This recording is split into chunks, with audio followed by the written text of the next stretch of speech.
સુરતમાં નશાખોરો બેફામ બન્યા છે। દારૂડિયા ડ્રાઈવરે બાળકોના જીવ જોખમમાં મૂક્યા। રેડિયન્ટ સ્કૂલનો ડ્રાઈવર દારૂ પીને બેફામ બસ હંકારતો ઝડપાયો। વિદ્યાર્થીઓએ બૂમાબૂમ કરી વાલીઓને બોલાવ્યા। વાલીઓએ નશામાં ધૂત ડ્રાઈવરને ઉધના પોલીસને સોંપ્યો છે।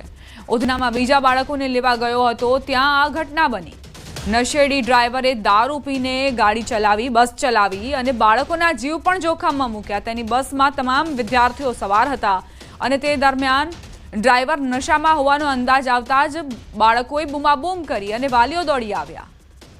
ત્યાં વાલીઓએ આ નશામાં ધૂત ડ્રાઈવરને ઉધના પોલીસને સોંપ્યો છે।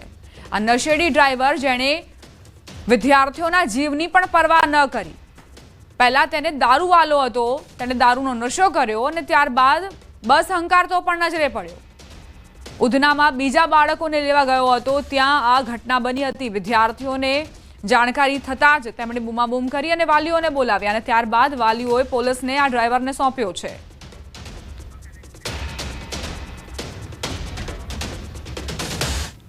અમદાવાદના બોડકદેવ વિસ્તારમાં પશુપાલકોની દાદાગીરી। રખડતા પશુઓને પશુ માલિકો છોડાવી ગયા।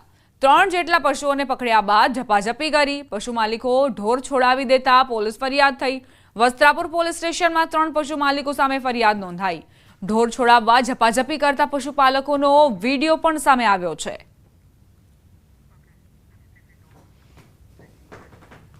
અમદાવાદમાં વસ્ત્રાપુરમાં શ્વાનને લઈને ભારે વિવાદ ઊભો થયો। સેટેલાઇટ સેન્ટરમાં રહેતી એક મહિલાને રખડતા શ્વાનને કરડતા સોસાયટીના સભ્યો રોષે ભરાયા હતા।